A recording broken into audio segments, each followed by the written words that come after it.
বন্ধুরা, আমি তনুশ্রী। নতুন নতুন গল্প শোনার জন্য আমার চ্যানেলটি সাবস্ক্রাইব করে বেল আইকনে ক্লিক করে আমার সাথেই থাকো। আজকে আমি তোমাদের একটা মজার গল্প শোনাবো। আমার বয়স 23 বছর। আমার স্বামীর নাম রাহুল, বয়স 27 বছর। আমার একটি মাত্র যমজ বোন নাম রিয়া। আমার যখন বিয়ে হয় তখন রিয়ার বিয়ে হয়নি। আমরা দুজনেই যেমন ভীষণ সুন্দরী তেমনই হট। আমার বর ভীষণ ভালো, আমাকে সব সময় সব রকমের সুখ দেয়। আমার শ্বশুরের বাড়িতে মা, আমি এবং আমার বর নিয়ে ছোট্ট সংসার। আমার শাশুড়িকে আমি মা বলেই ডাকি। রাহুলের মাঝে মধ্যে নাইট ডিউটি করতে হয়, তখন বাড়িতে মা ও আমি একাই থাকি। হঠাৎ মা 1 মাসের জন্য উত্তর ভারত বেড়াতে যাবে ঠিক করলো। এখনো নাইট ডিউটি পড়লে রাত্রে আমার সাথে কে থাকবে? ঠিক হলো, মা যে কদিন নেই সে কদিন আমার বোন রিয়া এসে থাকবে আমার কাছে। যথা সময়েই রিয়া এসে হাজির, তাকে দেখে আমার খুব আনন্দ। রাহুল আমাদের দুজনকে রেখে নাইট ডিউটি করতে চলে গেল। পরদিন বাড়ি এসে দুপুরেও মার ঘরে ঘুমাচ্ছে, আমি আর রিয়া আমার ঘরে। দরজার ভেতর থেকে লক করা। আমি আর রিয়া খেলায় মত্ত।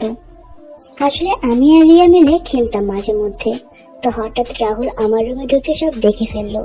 তাতে ওর অবস্থা খারাপ। ও তখন আমাদেরকে বলল, কি করছো তোমরা এইসব? তোমাদের লক্ষণ তো ভালো না। তখন রিয়া বলল, রাহুল দা, আস্তে কথা বলো।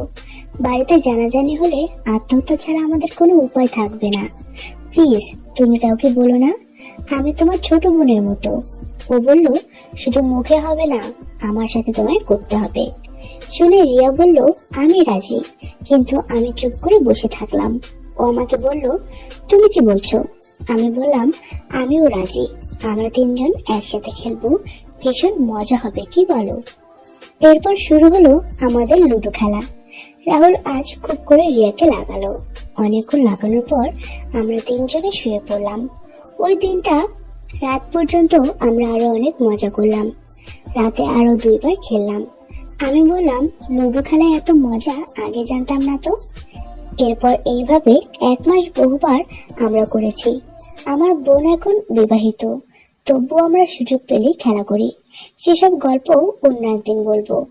রিয়া বিয়ের পর জোর ভাঙতে এসেছে বাপের বাড়িতে 7 দিনের জন্য। ওর বর অনিল এসে ওকে রেখে দিয়ে গেছে। 7 দিন পর আমাদের গিয়ে দেখে আসতে হবে ওর শ্বশুর বাড়িতে। তখন আমি রাহুলকে বললাম, চলো আমরা কদিনের জন্য ঘুরে আসি, তাহলে রিয়া আর উপসে থাকবে না। যেমন ভাবা তেমন কাজ। হাজির হলাম আমাদের বাড়িতে তখন বিয়ে বাড়ির আমেজ কাটেনি। কিছু কিছু আত্মীয় স্বজন তখনও রয়ে গেছে। যথারীতি সেই কারণে একটা ঘরে রিয়া, রাহুল আর আমি থাকার ব্যবস্থা হলো।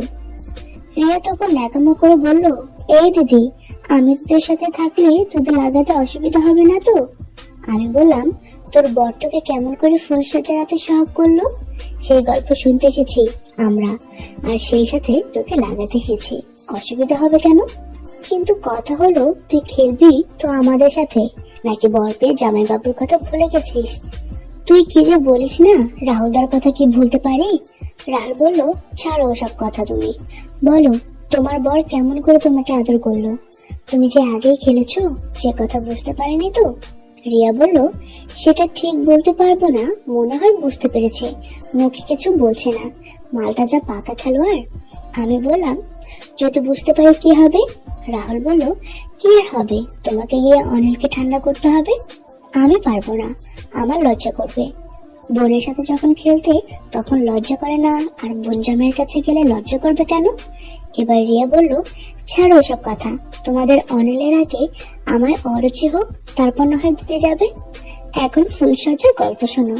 ফুলসজ্জার দিন তোমরা সবাই চলে আসার পরে বাড়ির নিয়ম কানুন হয়ে গেল। এবার আমরা দুজনে ঘরে একা। অনিল আমাকে বলল চেঞ্জ করে নিতে, আর আমি ফ্রেশ হয়ে আসছি। অনিল ফ্রেশ হতে গেল, আমি তখন ফ্রেশ হয়ে এসে সবে চেঞ্জ করছি। সায়া ব্লাউজ পরে শাড়িটা পরবো।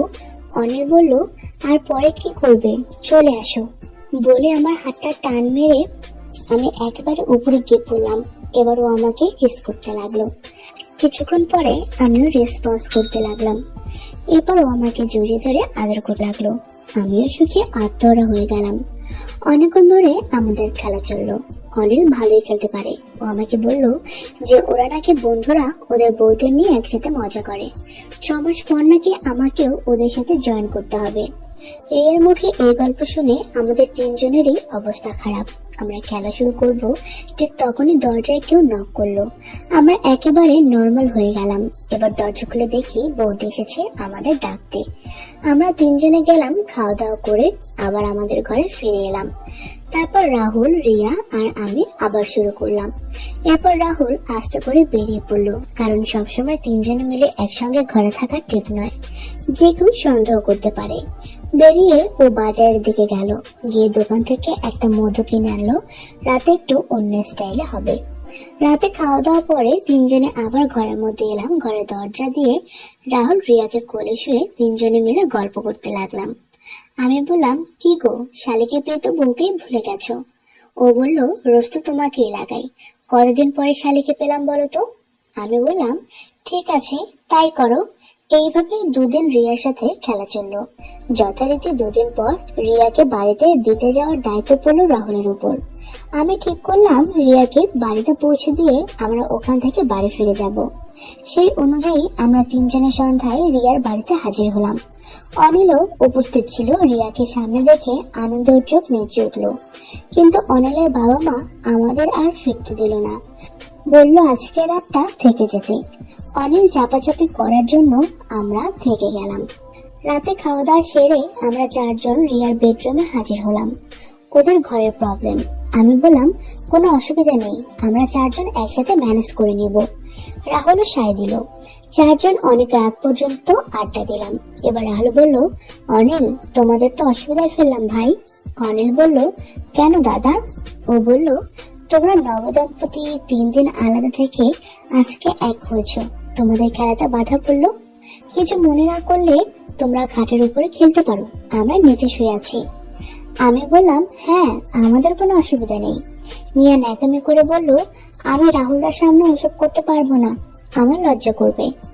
অনিল রাজি ছিল, কিন্তু রিয়া রাজি নয় বলে ও একটু নিমরাজি হয়ে গেল। রাহুল বলল, ঠিক আছে অনিল, তুমি না হয় আজকে তনুশ্রীকে নিয়ে কাজ চালাও, আমি দেখি রিয়া রাজি হয় কিনা। এই কথা শুনে আমি বললাম, আমি অনিলের সাথে এসব করতে পারবো না। রাহুল বলল, পারবে না বললে তো হবে না, আমাদের বউ থাকতে তো আমরা বসে থাকতে পারবো না। রিয়া বলল, ঠিক আছে, যে যার বউয়ের সাথে হবে। অনিল বলল, বউকে তো সারা জীবন পাবো, কিন্তু শালিককে তো সবসময় পাবো না। এই বলে অনিল আমাকে জড়িয়ে ধরে কিস করতে লাগলো। রাহুল আমার মোহময়ী রূপ দেখতে লাগলো। অনিল রাহুলকে বলল, কি হলো, আপনি শুরু করুন। ও বলল, তোমরা খেলো, আমরা উপভোগ করি, আর আমরা যখন খেলবো তখন তোমরা দেখবে। এইভাবে আমরা মাঝে মধ্যেই নিজেদের মধ্যে খেলাধুলা করতে লাগলাম। বন্ধুরা, কেমন লাগলো আজকের গল্প? নিশ্চয়ই ভালো লেগেছে। এরকম আরো গল্প পেতে আমার এই চ্যানেলটি সাবস্ক্রাইব করে আমার সাথেই থাকো।